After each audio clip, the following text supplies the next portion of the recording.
গতকালকে জুমার নামাজের পরে আমরা দেখছিলাম যে রাজধানীতে সম্ভবত আরও বেশ কিছু জায়গায় শিবিরের একটা মিছিল হয়েছিল।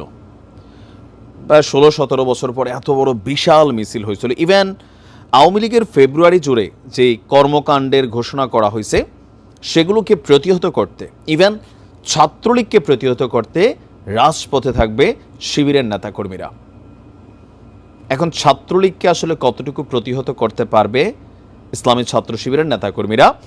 আজকে যেই ঘটনা ঘটছে এই ঘটনা থেকে আমাদের কাছে মনে হচ্ছে যে যদি মাঠ পর্যায়ে ছাত্রলীগ বনাম শিবির সংঘর্ষ, তাহলে কোথাও না কোথাও ছাত্রলীগই মনে হয় বিজয়ী হয়ে যাবে। এখন এই কথাটা আমরা কেন বললাম?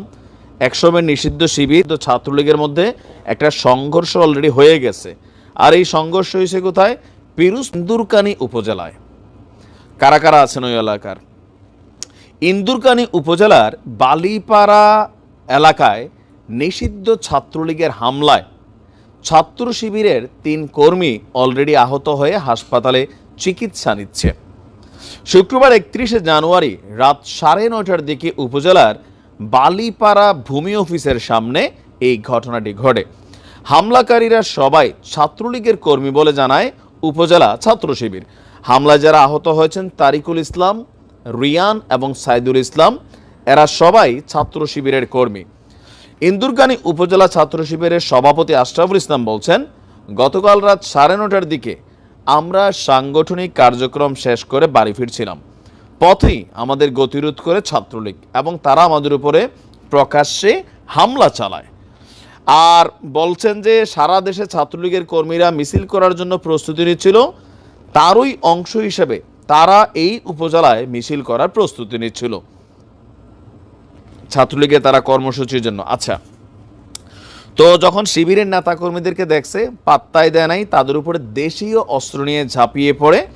আর আহত সাইদুল ইসলাম বলছে যে গতকাল রাতে আমাদের 3 জনকে পেয়ে আমাদের উপরে হঠাৎ করে দেশীয় অস্ত্র নিয়ে হামলা করে।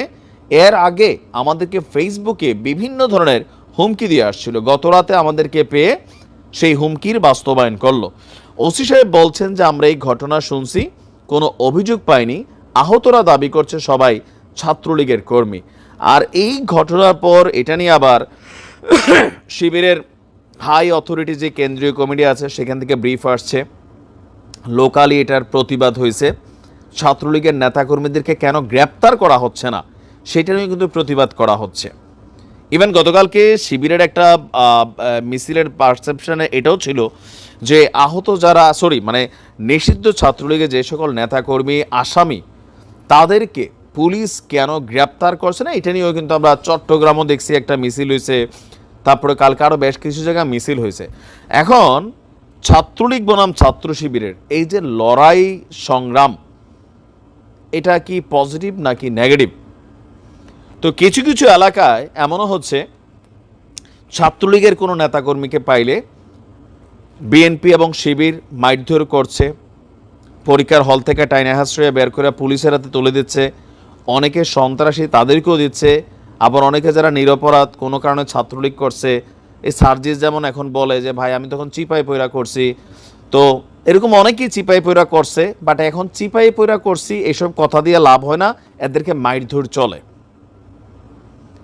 আবার অন্যান্য জায়গায় তারা যেমন সুযোগ পাইলে মারে, ছাত্রলীগও তারাও নিষিদ্ধ হওয়ার পরে আপনার অনেকটা ভয়ঙ্কর হয়ে উঠছেন, এটা আমরা বলতে পারি। কারণ বিভিন্ন জায়গায় তারা যে ঘটনাগুলো ঘটাচ্ছে সেগুলো কিন্তু যথেষ্ট ভয়ঙ্কর। আর ছাত্রলীগ নামটার মধ্যে একটা ভয় কাজ করে আমজনতার।